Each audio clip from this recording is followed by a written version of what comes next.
1829, May 15th,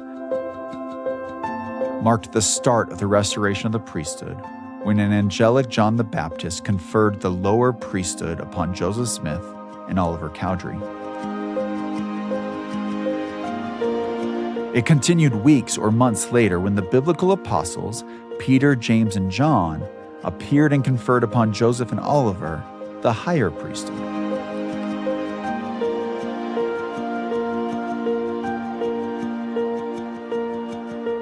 But the priesthood restoration did not end with that second visit.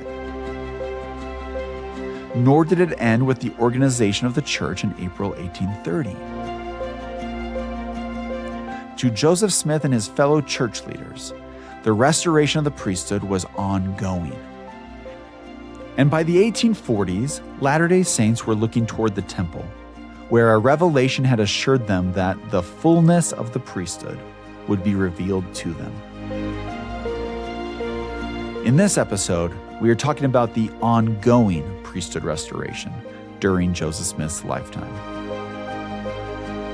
This is The Priesthood Restored, a Joseph Smith Papers podcast, and I'm your host, Spencer McBride.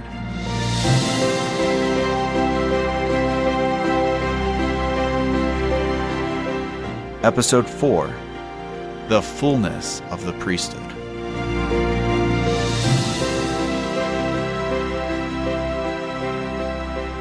When the church was organized in Fayette, New York in April 1830, those assembled accepted Joseph Smith and Oliver Cowdery as their ecclesiastical leaders, as the first and second elders of the church. But it wasn't long before Joseph and Oliver had conferred upon others the same priesthood authority they held. Those who received these priesthoods were ordained to offices and eventually organized into quorums based on those offices. However, at this time, they did not use the names Aaronic and Melchizedek to refer to the different priesthoods. That fuller understanding of the lesser and higher priesthood came later. Matthew Godfrey, managing historian of the Joseph Smith Papers, explains. So it's really not until about the mid-1830s that you see Aaronic priesthood and Melchizedek priesthood in the records. When Joseph Smith wrote his first history, kind of his autobiography in 1832, he referred to two different authorities that he had. He called the first authority, he said that he had received the holy priesthood by the ministering of angels to administer the letter of the gospel. So this refers to the Aaronic priesthood. And then in talking about another authority that he had been given, he said that he had received the high priesthood after the holy order of the Son of the living God. So he's referring to the Aaronic as the holy priesthood, the Melchizedek as the high priesthood at this time. And he's also kind of noting that the lesser priesthood, the Aaronic priesthood, had the authority of the ministering of angels and administering the letter of the gospel. And that this higher authority, he said, had the authority to bestow ordinance from on high to preach the gospel in the administration and demonstration of the Spirit.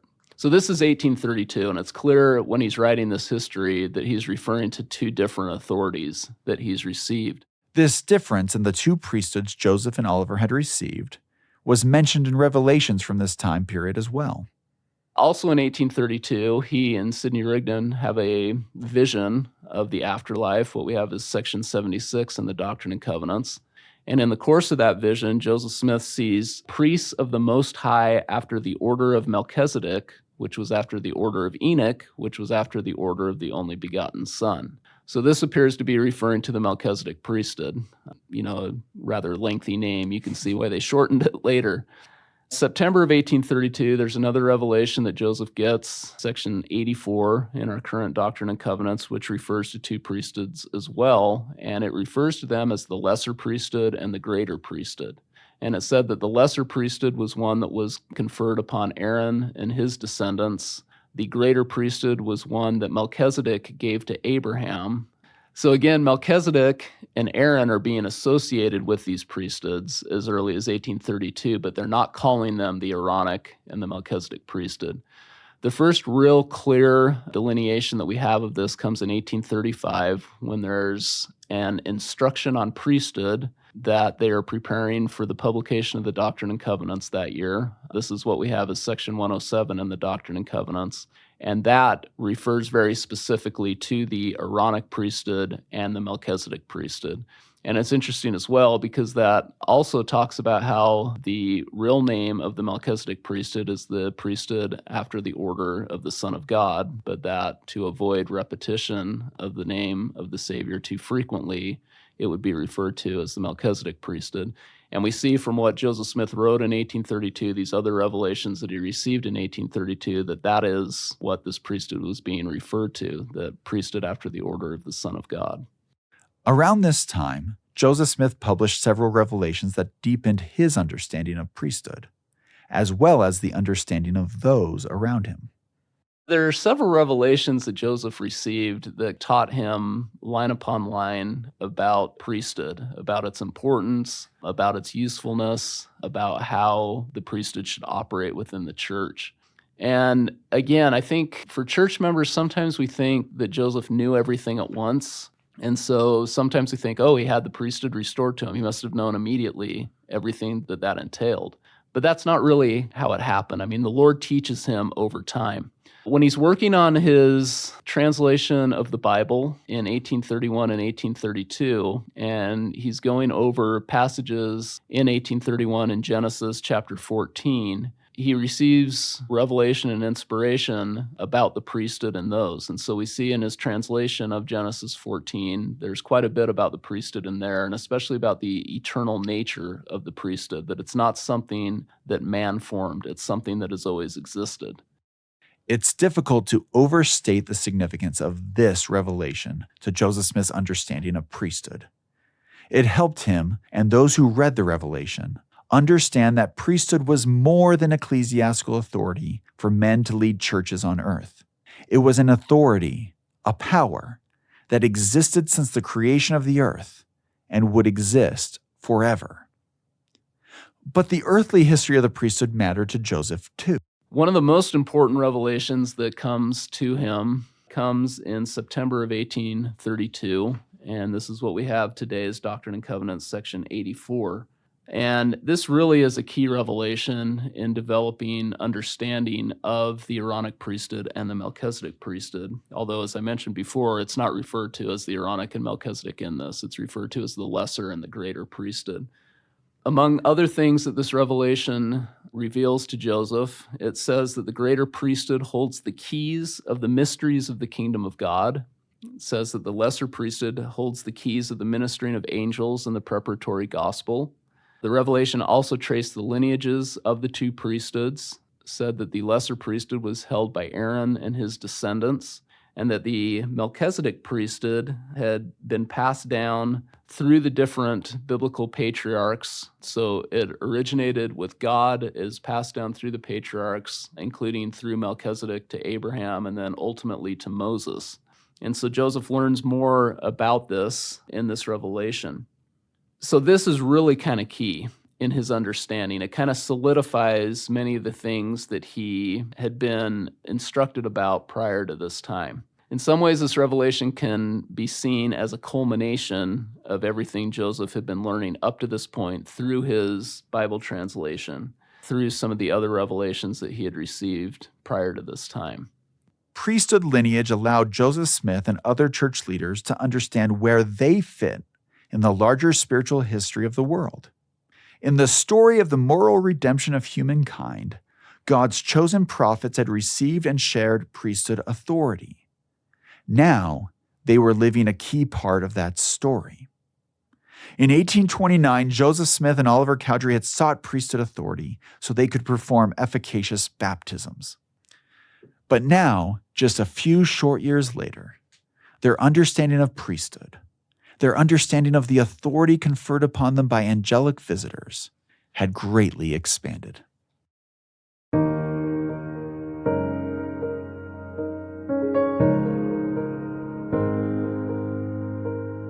Another development in Joseph Smith's understanding and use of priesthood is associated with the delegation of priesthood leadership. This entailed more than just conferring priesthood authority upon others.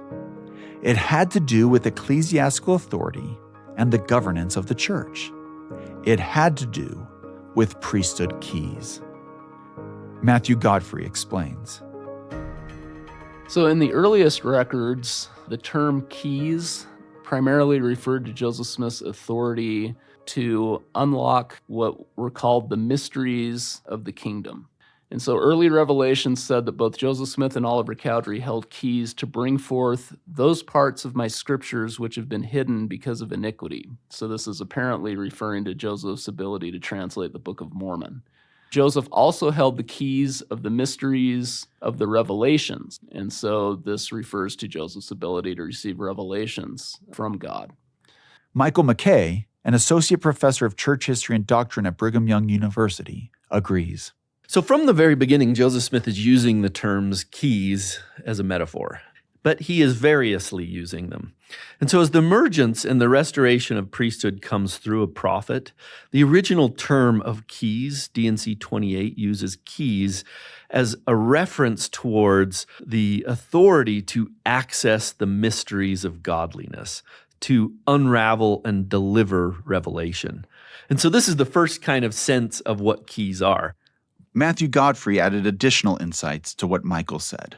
An October 1831 revelation, what is section 65 in the Doctrine and Covenants, says that the keys of the kingdom have been given to man on the earth. So this seems to be a reference to Matthew chapter 16, verse 19 in the New Testament, where Jesus gave to Peter the keys of the kingdom of heaven. And so now, in October of 1831, it's saying these same keys have come back to the earth. They have returned to the earth again. But by 1831, the needs of a rapidly growing church became the impetus for a deeper understanding of priesthood keys. Starting in 1831, Joseph Smith and the headquarters of the church were in Kirtland, Ohio. But a large group of Latter-day Saints had started gathering in Jackson County, Missouri. And the church maintained a centralized governance, where Joseph Smith's prophetic authority and his role as first elder of the church remained important. At the same time, Joseph needed to delegate authority to church leaders in Missouri. But the authority he had in mind was more than just someone being placed in charge in Missouri. He wanted the person in charge to have the ability to lead the church there by revelation, just as Joseph did for the entire church.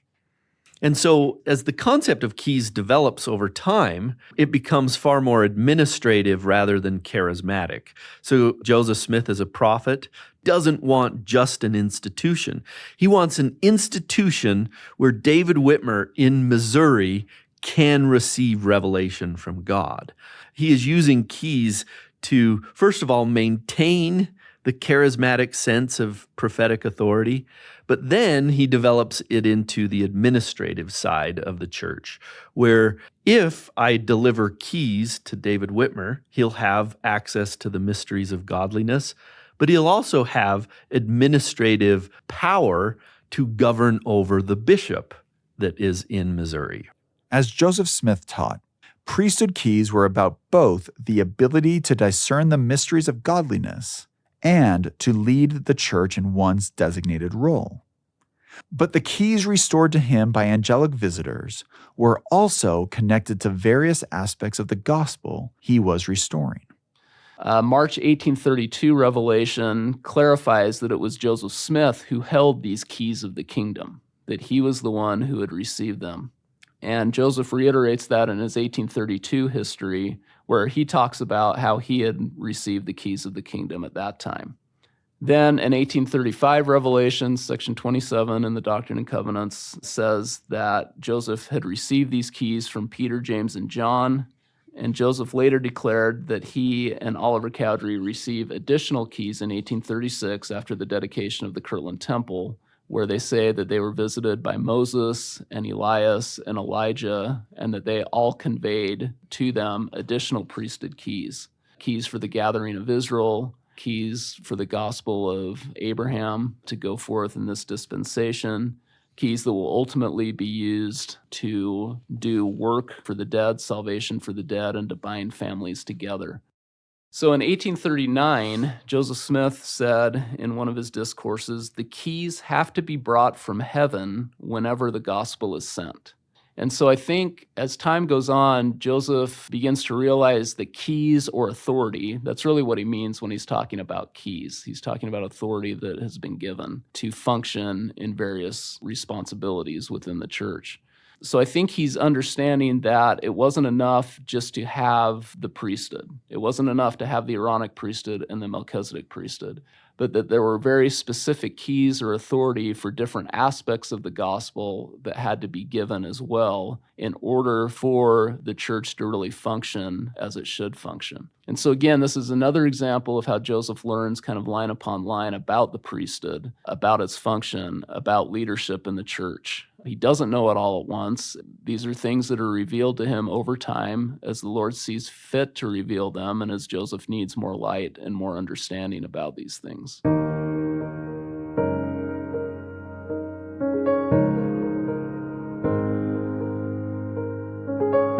Joseph Smith's history reveals an ongoing restoration of priesthood authority, and priesthood keys were a major part of that. And as the priesthood organization developed in the Church of Jesus Christ of Latter-day Saints, in some ways it represented a strong sense of egalitarianism. In the church, priesthood was not reserved for society's elite. There were no requirements related to wealth or education. Instead, the primary requirement for male church members was a desire to serve God and live worthily of the priesthood authority they would hold.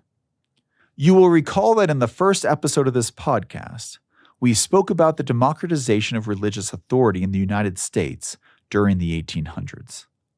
I spoke with Christopher Jones, an assistant professor of history at Brigham Young University, about how the priesthood in the Church of Jesus Christ of Latter-day Saints compared to priesthoods in mainline Protestant denominations of that era.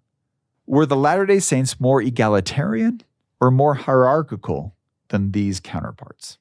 I think that Latter-day Saint priesthood organization and understandings of religious authority at the end of Joseph Smith's life, when compared to other primarily Protestant groups of the time in the United States, I think the difference is a difference of kind and not necessarily of degree, right, in terms of how democratic it was or how hierarchical it was.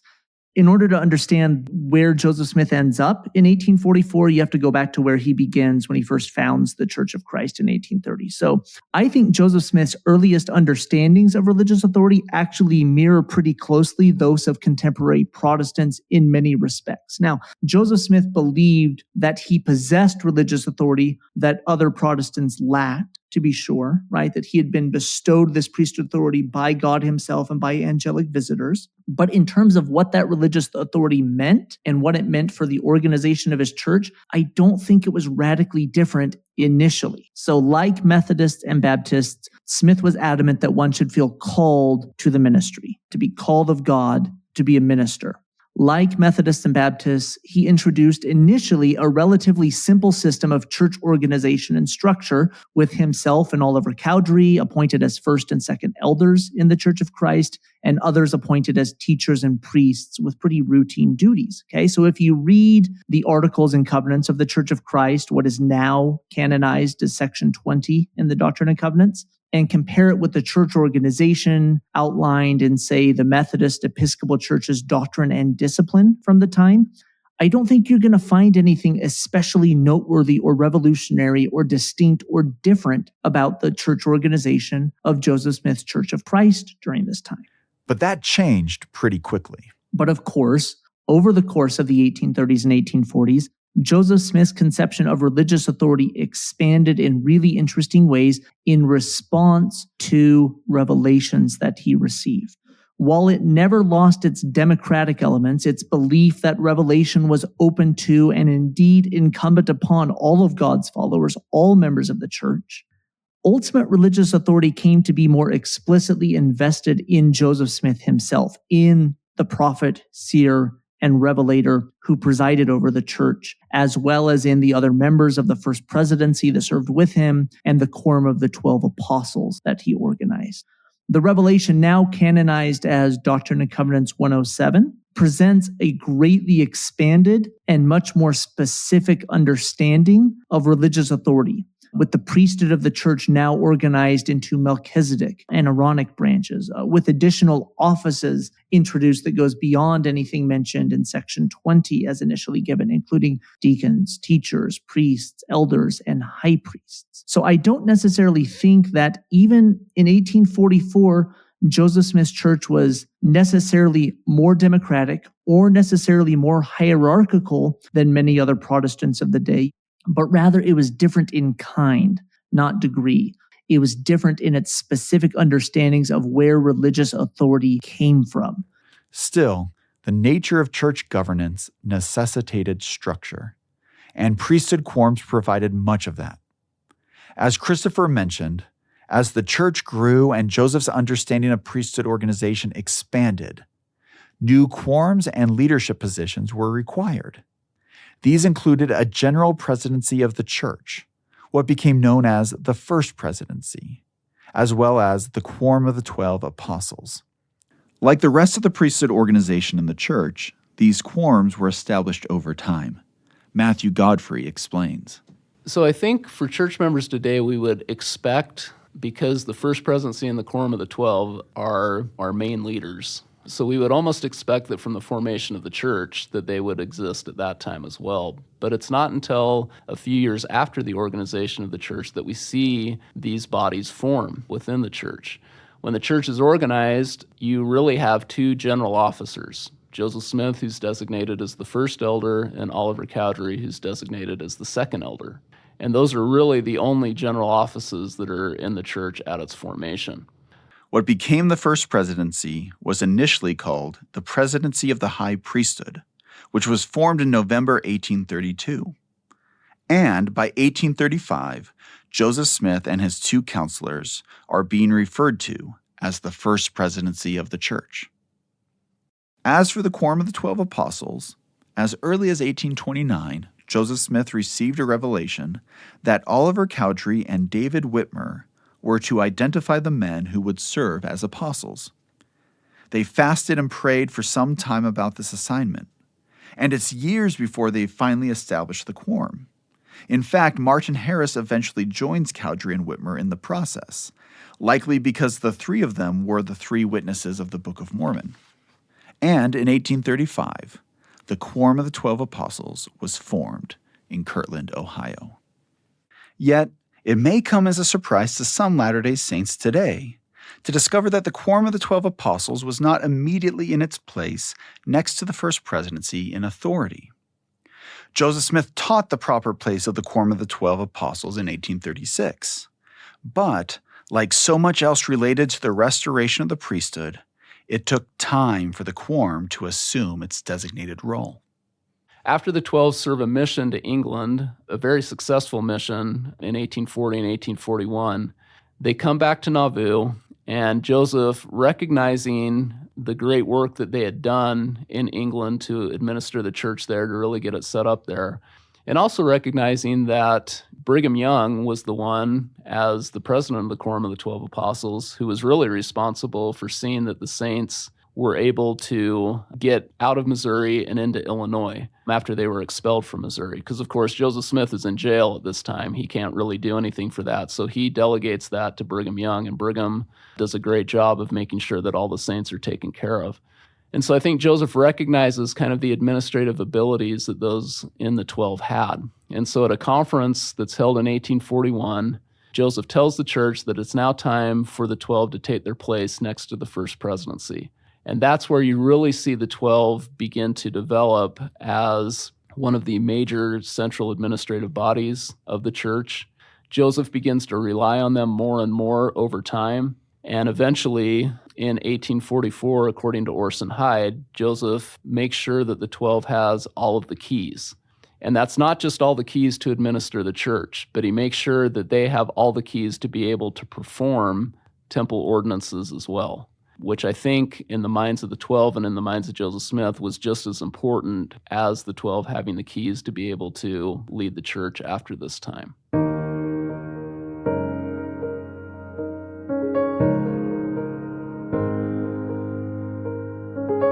Back in the first episode of this podcast, We spoke with historians to survey some of the different approaches Christian denominations in the 1800s were taking to questions of priesthood. Specifically, we talked about how in this time and place, priesthood ordination was no longer restricted to elite men educated at divinity school. Still, most of these denominations would only ordain men to priesthood office and would not ordain people of color. Like these other Christian denominations, following the organization of the church in April 1830, church leaders only ordained men to priesthood office in the Church of Jesus Christ of Latter-day Saints. However, they were far more open to ordaining men of color than other denominations were. During Joseph Smith's lifetime, there's no indication that he ever restricted priesthood ordination from men of Black African descent. And in fact, there's every indication that he sanctioned such ordinations. That's Paul Reeve, the Simmons Professor of Mormon Studies at the University of Utah. Elijah Abel is the best known example. Elijah Abel was baptized in 1832 and then ordained an elder in 1836. And by the end of 1836, December, ordained a 70. And Joseph Smith's signature appears on Abel's ministerial certificate in 1836. So we know that he's fully aware of Elijah Abel and sanctions his priesthood. And Abel will later actually make that claim himself. So we have a sense that Smith has an open racial vision in terms of priesthood ordination. There's another Black priesthood holder, Q. Walker Lewis, who was ordained by Joseph Smith's younger brother, William Smith, who was an apostle at the time. And Q. Walker Lewis is in the Lowell, Massachusetts branch. So several Black Latter-day Saints were ordained to priesthood offices during Joseph Smith's lifetime, an opportunity they would have been denied in many other Christian denominations. But what about Latter-day Saint women? How can we characterize their relationship to priesthood during Joseph Smith's lifetime? While they were not ordained to priesthood office, in Nauvoo, Illinois during the 1840s, Joseph Smith began teaching doctrines that made it clear the priesthood was about more than ecclesiastical administration, and that where the fullness of the priesthood was concerned, there was a very important place for women. That development is tied to the founding of the Relief Society. To better understand this connection, I spoke with Lisa Olson Tate, a historian in the Church History Department who specializes in women's history. We have to understand that when it comes to Joseph Smith and the organization of the Relief Society, that we don't have a lot of explicit records that help us understand what he was thinking. And so we have to make inferences and connections based on the sources that we do have. In the meeting on March 17th, when the Relief Society was organized, Joseph sets up Emma and her counselors as a presidency over this women's organization, and says that they will lead just as the presidency does, referring to himself in the first presidency of the church, I think. And so he's explicitly seems to be establishing a parallel leadership of the women over the Relief Society to that of the priesthood presidency over the church. Now, how far that analogy extends, how far we can push that is much more ambiguous. He didn't spell out exactly in what ways they were parallel and in what ways they were not. But given the fact that he explicitly draws that connection and uses the terminology, it's fair to interpret that to mean that he's seeing some parallel between the women and the men of the church, each with their own leadership structure. In Nauvoo, Joseph Smith spoke to the women of the Nauvoo Relief Society several times. On those occasions, he often spoke about priesthood. So in understanding how Joseph Smith was thinking about the relationship of the Relief Society and priesthood, we have just a few key data points in the sources. And the most crucial of those is April 28th, 1842. On that day, in his journal, it's recorded, Joseph Smith saying that he met with the women of the Relief Society that day and taught them how they would come in possession of all the gifts and blessings of the priesthood. And when we go to the minutes for that day, he does start out by saying he's going to make some observations about the priesthood. And then he goes on to talk about women's participation in healing rituals, administering to the sick. And he goes on to talk about the temple in a way where those seem to be possibly connected as well.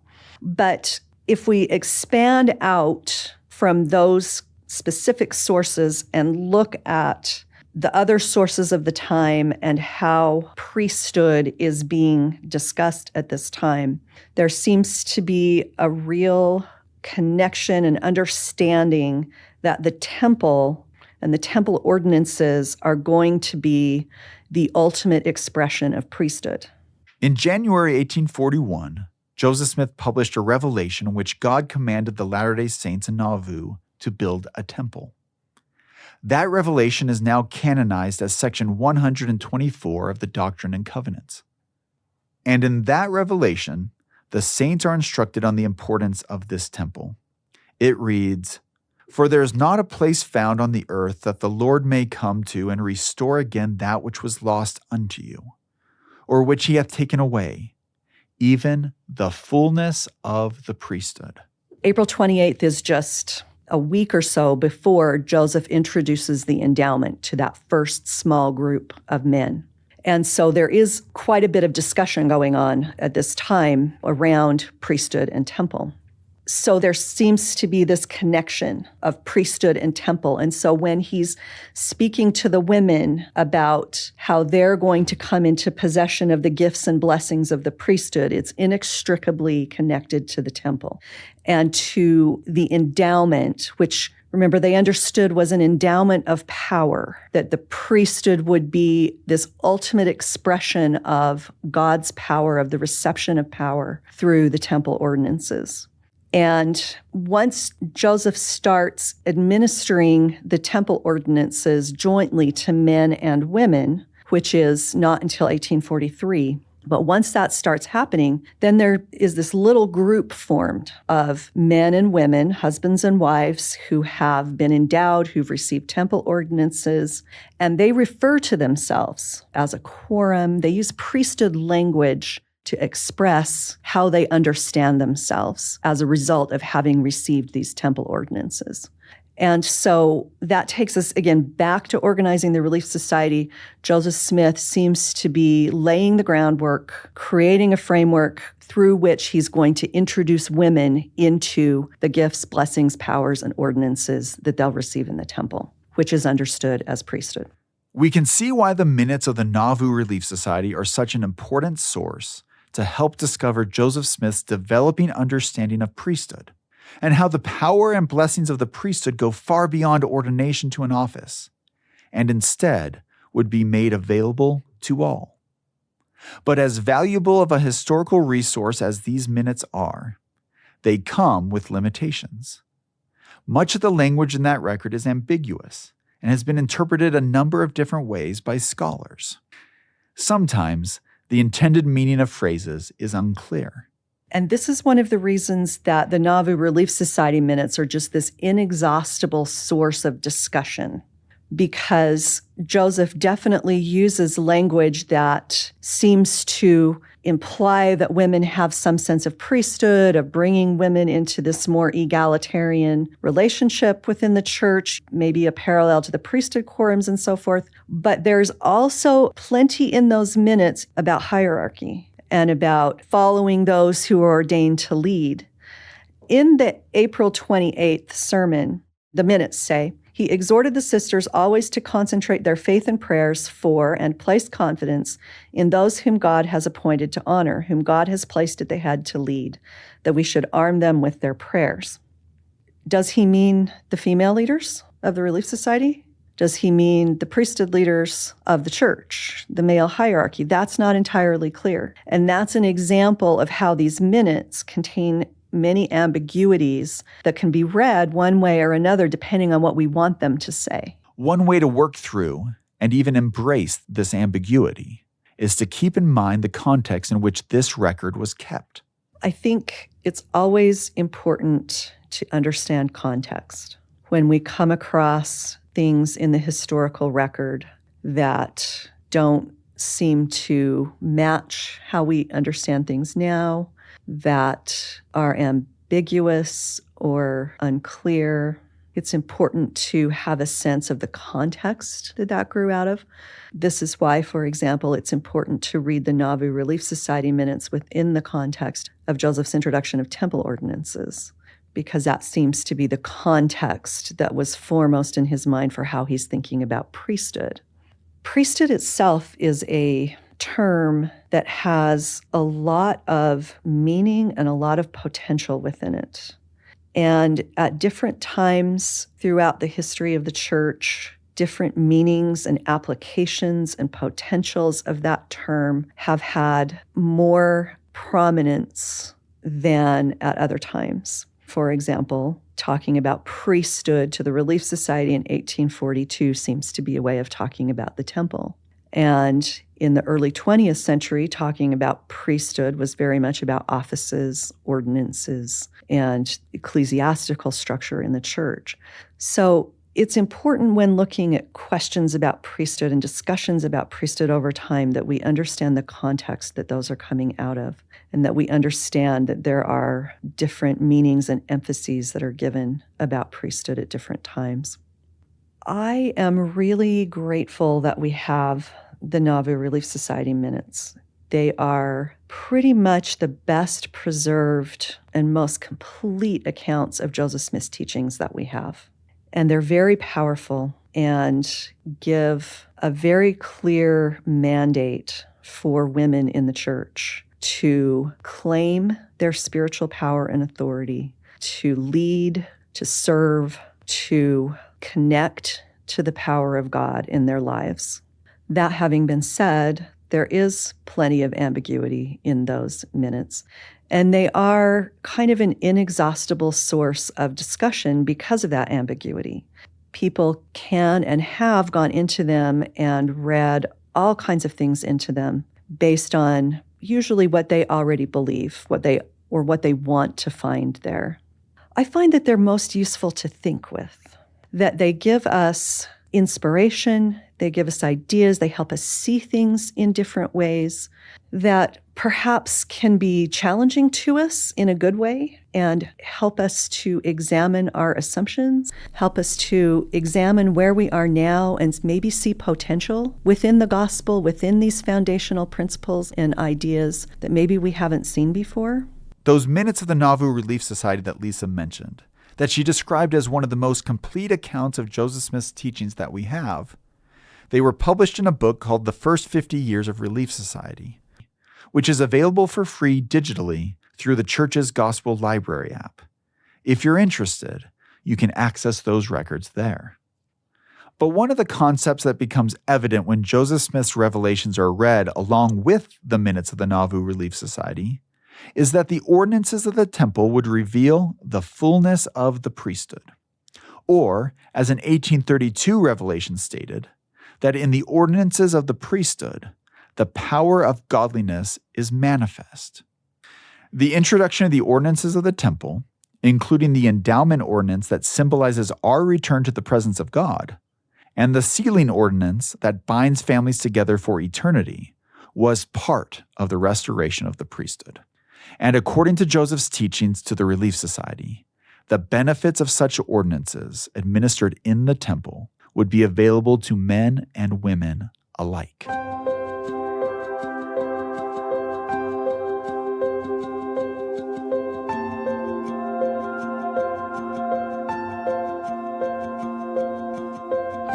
In June 1844, with the Nauvoo Temple still under construction, an armed mob murdered Joseph Smith and his brother Hiram in Carthage, Illinois. Members of the church were deeply saddened by the violent end to the lives of their prophet and patriarch. They mourned for their loss. But the church was more than Joseph Smith. As the president of the church, he had delegated priesthood authority and priesthood keys to others. This meant that the church need not end with his death. And it did continue. Eventually, the majority of Latter-day Saints in Nauvoo would follow Brigham Young and the Quorum of the 12 Apostles to what became the Western Territories of the United States. And from there, the church would continue to spread around the world. And with the spread of the church came the spread of priesthood authority. Our next episode delves into how a rapidly expanding church in the 19th and 20th centuries led to further developments in priesthood organization. This is the Priesthood Restored, a Joseph Smith Papers podcast.